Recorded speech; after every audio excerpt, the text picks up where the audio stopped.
간사는 증시 각도기. 안녕하세요. 증시 나침반 안지원입니다. 네, 안녕하십니까. 각도기 각사 안준입니다. 네.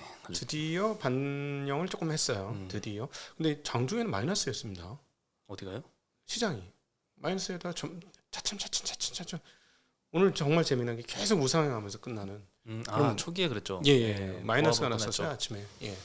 네, 오늘은 트럼프가 재료 소멸이라는 게 없네요. 네, 트럼프가 계속 뭔가 히트를 하나씩 던져주는 것 같아요. 네. 오늘은 또 데이터 센터, AI 데이터 센터에 5천억 달러 규모의 투자를 언급을 해주는 바람에 시장이 네. 참 핫했습니다. 오늘 코스피는 1.1% 상승, 코스닥은 0.86% 상승을 했고요. 네. 뭐 대만, 일본 다 1%, 1.5%씩 상승을 했습니다. 한 가지 좀 의외인 점은 뭐 조금 이따 다시 확인하겠습니다만은 중국에 대한 그 관세가 60%가 아닌 분위기를 잡고 가서 중국이 되게 환호할 줄 알았는데 또 그건 아닌 게 조금 신기하긴 합니다. 네, 사실 중국 네. 관세 우려가 이제 뭐 반도체주나 이런데 좀 하락 영향을 줬었는데 그 내용이 조금 지금 안 나오고 있다는 것도 참 좋은 소식인 것 같아요. 네. 네, 그리고 오늘 개인이 많이 팔았어요. 8,300억 코스피에서 매도했고 네. 코스닥에서 거의 1,000억 가까이 매도를 했고요. 네. 외국인은 오늘 3,500억 코스피에서 순매수가 들어왔습니다. 네. 제일 많이 들어온 건 하이닉스 2,500억, 네. 두산 에너빌리티가 1,400억이나 들어왔습니다. 네, 원전 관련주는 뉴스케일 파워도 미국 시장에서 한 16% 급등했었는데 예. 오늘 원전주도 한국 시장에서 뜨거웠습니다. 네. 그리고 한미반도체 800억 샀습니다. 그다음에 네. 일진전기 230억, 현대엘렉트릭 230억, 네, 전력기기 여전히 좀 많이 사고 있고요. 네, 순매수가 이제 하이닉스를 제외하고는 그렇게 규모가 아주 크다고 볼 수는 없는데 이제 주가가 팍팍 올라가는 거 봐서는 이제 매도자들이 과거보다는 좀 많이 줄어든 게 아닌가 하는 생각 계속 하게 됩니다. 그리고 그렇죠. 외국인 순매수 규모가 뭐 이 정도인데 마이너스에서부터 쭉쭉 올렸다. 뭐 워낙 수급 체력이 얇아졌다. 이렇게 보는 게 맞을 것 같아요. 네, 그리고 외인 순매도는 삼성전자 700억 매도, 네. 현대차 670억, 현대중공업, 현대미포, 한국조선해양은 200~300억씩 매도를 했습니다. 네. 오늘 조선주는 조금 약했어요. 그동안 좀 강한 영향 때문에 그런지 몰라도 희한하게 오늘 HMM이 기업가치 재고 계획을 한 2시 반쯤 발표를 네. 하면서 급등을 했거든요. 네네. 그 기점으로 조선주들이 다 떨어지기 시작을 했습니다. 그래서 뭔가 이 조선주가 악재가 있어서 갑자기 하락 전환한 건 아닌 것 같은데 이 같은 조선해운 그 업종 내에서의 네. 뭔가 이제 영향이 좀 있지 않았나, 수급 영향 때문에 그런 게 아닌가 이런 생각도 좀 듭니다. 그렇겠죠. 그거는 뭐 사실은 관계는 없습니다만은 뭐 HMM이 주주 환원을 많이 하면은 배를 들 만들 거 아니야. 그렇죠? 거기까지 생각이 그러니까 미쳤을까요? 그건 아닐 것 같아. 네. 그건 아닐 것 같은데 어쨌든 그 여유 있는 현금으로 그 해운사들이 여유 있는 현금으로 배를 만드냐 안 만드냐 핵심인데 주주 환원해 주면 그 돈이 없으니까. 뭐 HMM 발주 때문에 이때까지 간 것도 그러니까 아니니까. 그거하고는 상관은 없긴 할 것 같은데 뭐 억지로 연결을 시키면 뭐 그렇게 볼 수 있는데 뭐 다 그거는 사실 세계 최고의 선사들이 머스크라든가 뭐 이런 어디야 CGM 그런데 그다음에 그 코스코 뭐 이런 애들이 그렇게 해야 되는 거니까. 네. 오늘 트럼프가 그 여러 기업들의 미국 내 AI 데이터 센터에 5천억 달러 투자 계획을 발표를 했습니다. 오픈 AI, 오라클, 소프트뱅크 이 세 개사가 이제 스타게이트라는 합작사를 설립을 해서 5천억 달러 투자를 하는데요. 트럼프는 이제 미국 역사상 최대 규모의 AI 인프라 프로젝트다라고 밝혔습니다. 정말 최대 규모인 게 24년도 한 해 동안 미국의 상위 7개 하이퍼 스케일러들 이 빅테크들의 캐펙스 금액이 2,300억 달러인데 5천억 달러면 이거의 2배 이상이죠. 엄청난 금액을 이제 쏟아붓겠다라고 발표했습니다. 물론 이거를 25년 한 해에 다 쓰겠다는 건 아니에요. 하지만 규모 자체로 보면 시장에서 굉장히 깜짝 놀랄 만한 큰 규모의 금액이긴 했습니다. 저는 이 뉴스를 보고 무슨 생각이 들어요? 오라클이 그럴 만한 돈이 있어? 오픈AI가 그럴 만한 돈이 있어? 소프트뱅크는 뭐 펀딩을 하면 되긴 될 것 같은데 돈 너무 사이즈가 큰데? 이런 생각이 들긴 하더라고요. 그렇죠. 뭐 네. 전주 역할을 이제 소프트뱅크가 좀 할 거고 뭐 중동 자금도 뒤에 포진해 있습니다. 네, 1,000억 달러는 일단 초기에 먼저 투자를 하고요. 향후 4년간 나머지 투자를 또 점점 이어간다고 합니다. 스타게이트의 기술 파트너로는 엔비디아와 ARM이 지정이 됐습니다. 네, 엔비디아의 수혜는 정말 끝이 어딘지 알 수 없을 것 같아요. 네, 그래서 미국에서도 뭐 AI 인프라 관련해서 수혜를 보는 뭐 반도체나 전력기기, 원전주들 많이 급등을 했고 이 소식 때문에 시간으로 또 추가로 애프터장에서 또 오르더라고요. 엔비디아는 정유장에서 2.3% 올랐는데 시간으로 또 2%대 상승하고 있습니다. 뭐 어제는 마이크론도 3.4% 이렇게 상승을 했고요. ARM도 4% 올랐고 필라델피아 반도체 지수도 많이 올랐습니다. 그 전력기기도 뜨거웠고 뉴스케일 파워도 오르면서 오늘 뭐 전반적으로 영향을 많이 줬는데요. 또 다시 AI죠. 지금 계속해서 그러니까 AI가 어쨌든 분위기는 한 25년도에서 26년도로 넘어가는 분위기로 점차 내용이 나오고 있습니다. 네, 그리고 스타게이트가 이번 이 기업들을 구성을 했잖아요. 이 시사점에 대해서 삼성증권에서 의견을 주셨는데 일단 첫 번째로는 이제 엔비디아의 GPU 수요가 지속될 것이라는 점. 네, 오픈 AI가 자체 반도체를 개발한다는 보도가 그동안 있었지만 자체 반도체가 없는 오라클이 클라우드 파트너로 선정이 됐습니다. 이건 기존 오라클의 방식인 엔비디아 GPU를 기반으로 속도나 가성비를 높이는 전략이 앞으로도 이어질 것이다. 결국 엔비디아의 GPU 추가 수요다라는 언급이 있었고요. 일본의 AI 희망은 소프트뱅크다라는 점이 이제 두 번째였습니다. 스타게이트 참여 기업 중에 중동의 국부 펀드가 그동안 좀 거론이 됐었거든요. 근데 결국 최종 전주는 소프트웨어가 담당을 하게 됩니다. 그리고 일본의 AI 관련 기업은 스타트업 뭐 몇 군데를 제외하면 SI 관련 소프트웨어 기업들이 대부분이었는데 이 소프트뱅크의 미국 AI 인프라 사업 참여는 강력한 동맹의 근거다. 앞으로 이제 소프트뱅크가 핵심 주자로 좀 부각이 될 것이다 이런 언급을 했습니다. 그리고 마지막으로 AI 맨해튼 프로젝트는 이제 시작이다. 네, 트럼프가 취임 첫날에 일단 AI 개발 관련해서 기존의 안전을 강조하던 이 바이든 행정명령을 이제 철회를 했고요. 곧바로 AI 인프라 투자 계획이 발표가 됐습니다. 그래서 중국이 무섭게 AI 쪽으로 치고 따라오는 상황에서 미국 AI의 산업의 가속화는 앞으로도 불가피할 것이다라고 코멘트를 했습니다. 그리고 파이낸셜 타임즈가 마침 또 이런 보도가 나왔는데 오늘 바이트댄스가 25년도 AI 인프라에 120억 달러 이상 투자를 할 것이다 이런 보도가 있습니다. 네, 환율 1,000원으로만 봐도 12조 원입니다. 그렇죠. 엄청난 금액이죠. 네, 그래서 오늘 반도체가 상당히 좀 핫했는데 특히 HBM 위주로 많이 괜찮았습니다. DIT는 16%, 한미반도체랑 PSK 홀딩스는 11%씩 많이 급등을 했고요. 하이닉스도 오늘 3.4% 급등해서 끝났습니다. 네, 하이닉스는 이제 거의 작년 전고점 수준까지 올라오고 있는 상황이에요. 그렇죠. 이제 전고점 잘하면 돌파할 것 같은 분위기고 사실은 돌파를 하는 게 TSMC를 기준으로 보면 정상인 거죠. 그렇죠. 네. 저는 TSMC에 준해서 주가가 움직이는 가장 합리적인 주가 흐름이다라고 개인적으로는 생각하고 있습니다. TSMC의 신고가처럼 하이닉스도 HBM 때문에 신고가를 가려면 이 레거시 쪽에 대한 이 발목을 잡고 있잖아요. 레거시가. HBM은 잘 나가는데 레거시가 발목을 잡고 있는데 이 부분에 대해서 시장이 좀 우려가 해소가 돼야 되는데 조금씩 해소가 되는 것 같긴 합니다. 저는 근데 션킴이 제가 그 처음부터 그랬지만 완전히 HBM을 모르고 있구나, 완전히 잘못 봤구나라는 얘기는 여러 번 했잖아요.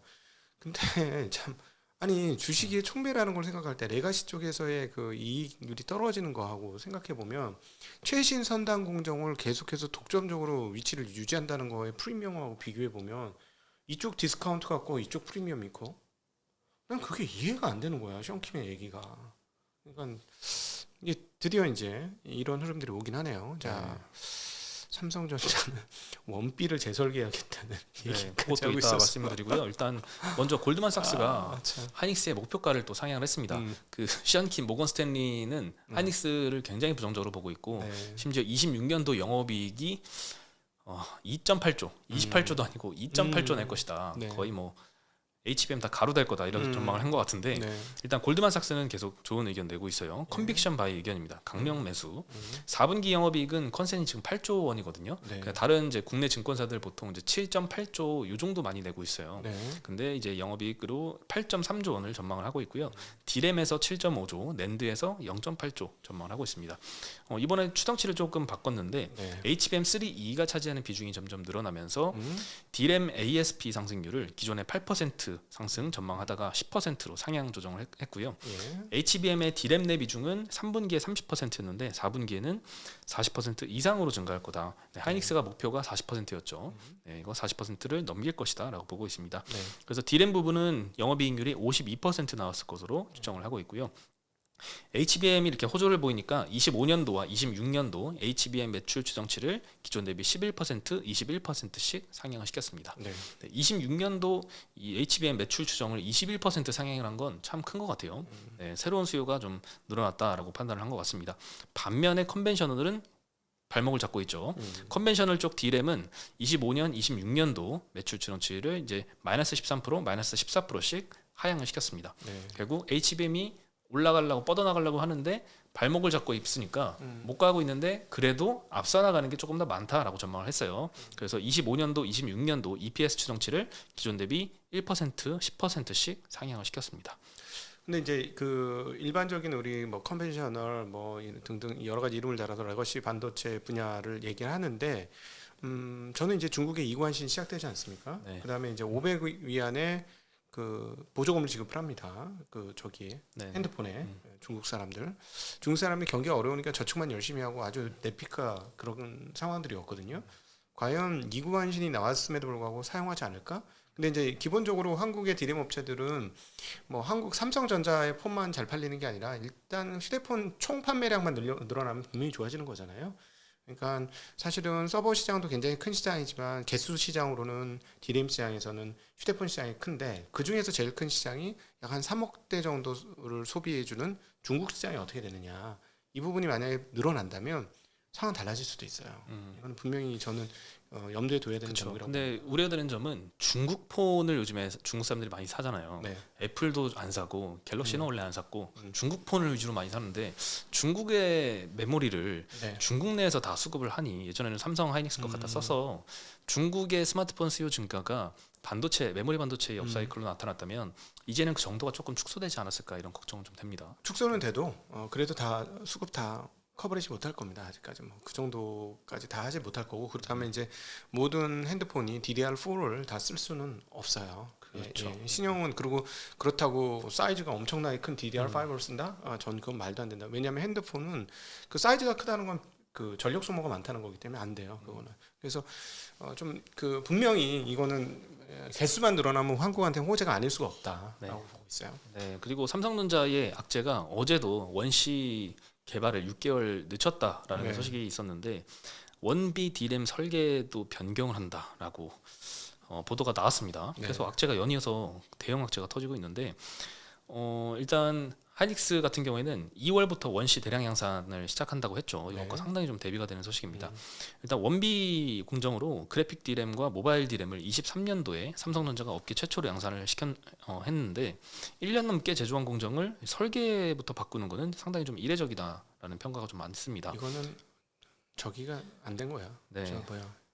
수율이 안 나온 거야. 네, 그래서 새로운 원비 공정에서는 2, 3분기부터 양산할 걸로 좀 보이고요. 최근에 CES에서 젠스랑이 삼성 HBM 뭐 설계부터 다시 해야 된다 네. 이런 언급도 했었는데 그 얘기죠. 물론 이제 원A로 만들었지만 음. 원비도 당연히 연계가 있을 테니 이게 좀 실현되는 모습이 아닌가라는 생각이 듭니다. 나는 그 설계를 다시 해야 된다는 거는 진짜 원비에 대한 이야기로 저는 들리더라고요.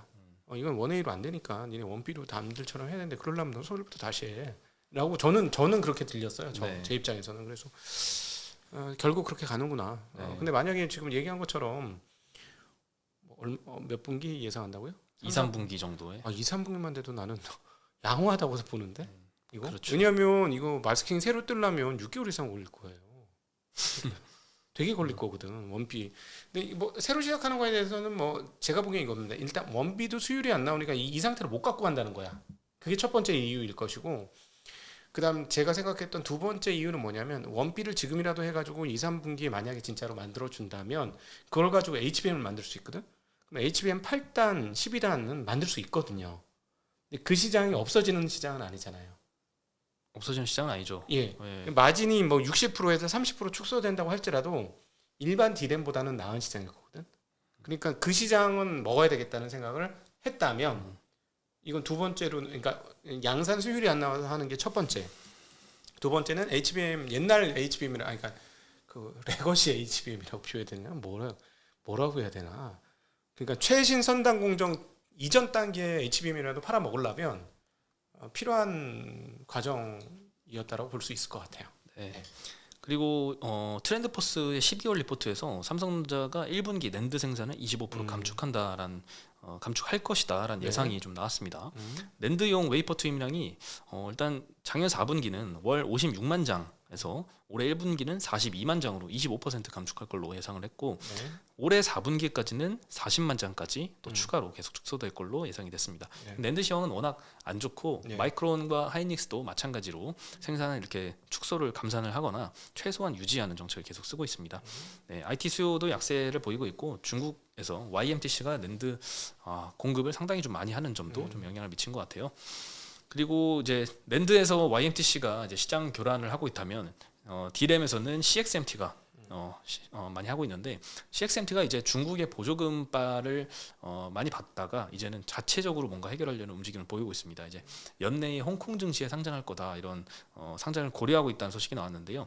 일단 2016년도에 설립돼서 10년도 안 돼서 디램 시장 점유율 12%를 차지한 4위 업체로 도약을 했던 게 상당히 좀 놀라운 소식인데 3위까지 올해는 이제 마이크론까지 따라잡을 거다 이런 언급도 하고 있습니다. 예상 기업 가치는 25조 원, IPO를 통해서 10억 달러 정도 조달을 한다고 합니다. 그러면 한 1조 4천억 정도 조달을 추가로 해서 이제는 중국 보조금 의존도를 좀 낮추고 자체적으로 뭔가 궤도에 좀 오른 것 같은 뭐 이런 소식들이 좀 나오고 있습니다. 근데 저 돈 조달해가지고 안 될 텐데. 더 필요하긴 하겠죠. 네, 말도 안 되는 금액이네요. 네, 라인 하나 까는데 뭐 조 이상 들어가니까요. 네네. 네, 그리고 HMM은 장중에 기업 가치 재고 계획을 공시를 했는데요. 네. 중장기적으로는 2030년까지 최소한 어떻게 하겠냐? 이 배당 성향 30% 또는 시가 배당률 5%이 중에 작은 금액을 최소한으로 그 이상 주주환원을 하겠다라고 언급을 했습니다. 네, 작은 금액? 둘 중에 작은 금액을 큰 금액이 아니고 최소 기준으로. 네. 어. 그러니까 좀 어려워요. 큰 금액 큰 거 하겠다 하면 되는데 이 중에 작은 거를 최소 한도로 그 이상 하겠다. 네. 돈을 엄청 많이 벌 거라고 생각하나 보다, 그죠? 돈을 하기야 지금 최근에 엄청 많이 벌었죠. 돈을 엄청나게 벌었기 때문에 배당 성향 30% 하면은 뭐 엄청난 배당이 나올 수도 있는 거지. 네, 그리고 또 이건 중장기 정책이고 단기적으로는 향후 1년 내에 최소 2.5조 원 이상 주주환원을 하겠다 언급을 해서 6% 오늘 급등을 해서 끝났습니다. 그렇지. 이 회사 지금 주가 그 별로거든. 네. 네.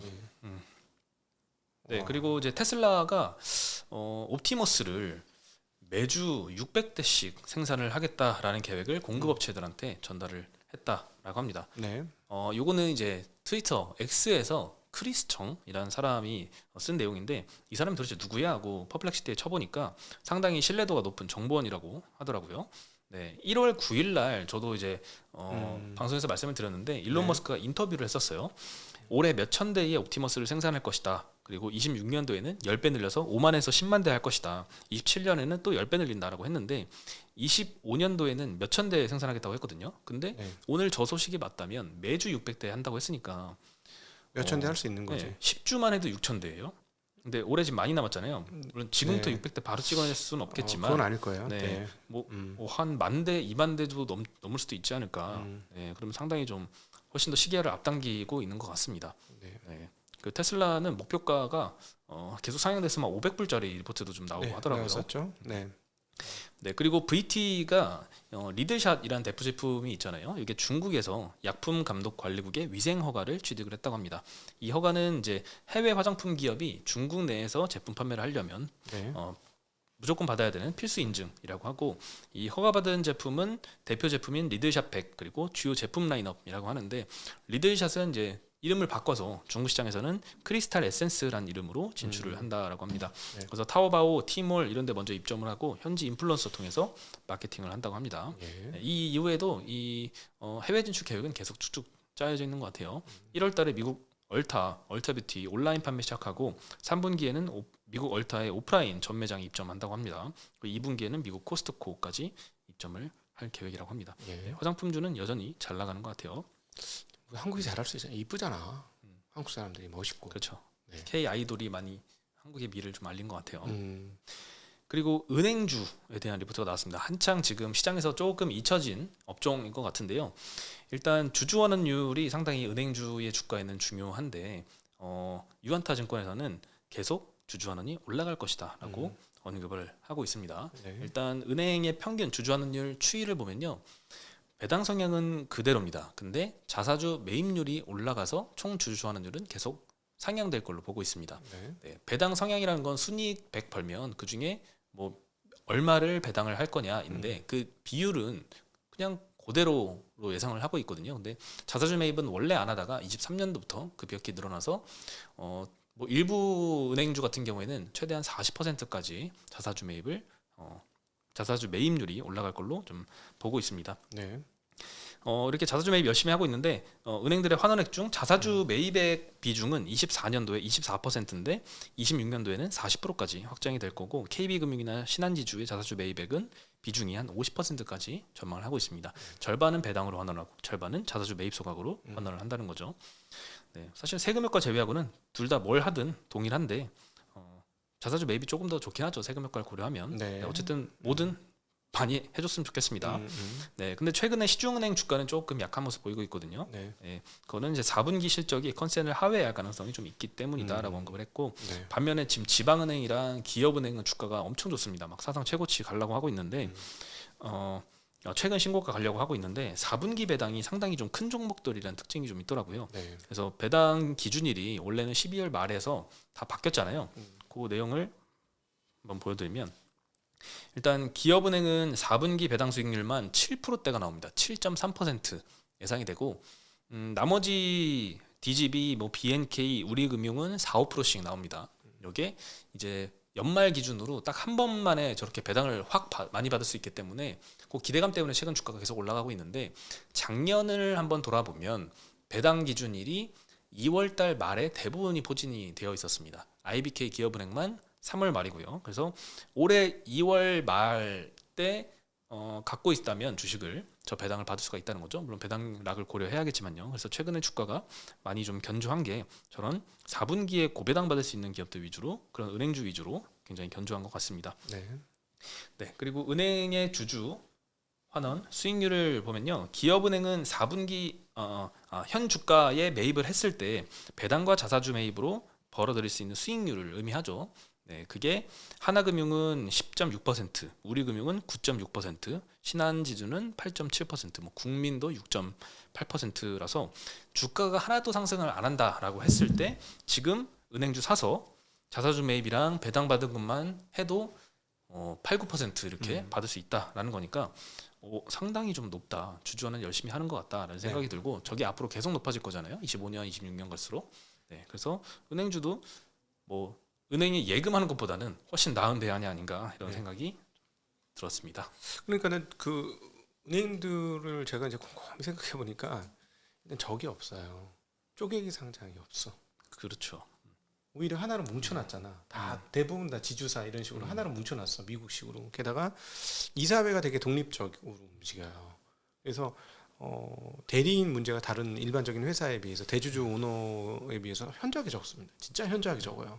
그러니까 이렇게 배당률이 높은 거이기도 하고.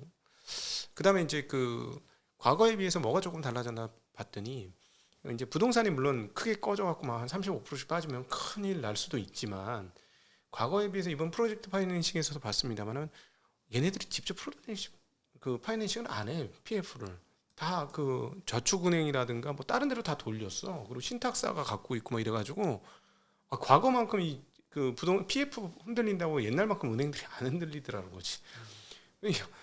그러니까는 딱 하나예요. 그 연체율이 미친 듯이 폭등하거나 아니면 뭐 집값이 한 35% 40%씩 빠지거나 이렇게 해야 되지 않으면 되게 상황이 좋아 일단. 그리고 부동산 가격 올라간 거에 그 뭐랄까 그 수혜는 다 은행주들이 보고 있다.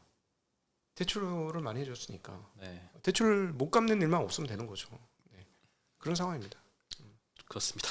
네, 오늘은 상당히 좀 내용이 많아서 좀 네, 너무 맞아요. 신속하게 좀 빨리빨리 한 것 내용이 같아서 너무 좋았어요. 네. 네, 좀 내일부터는 조금 더 차분하게 네. 좀 해보도록 하겠습니다. 네. 네, 오늘 여기서 인사드리겠습니다. 네, 안녕.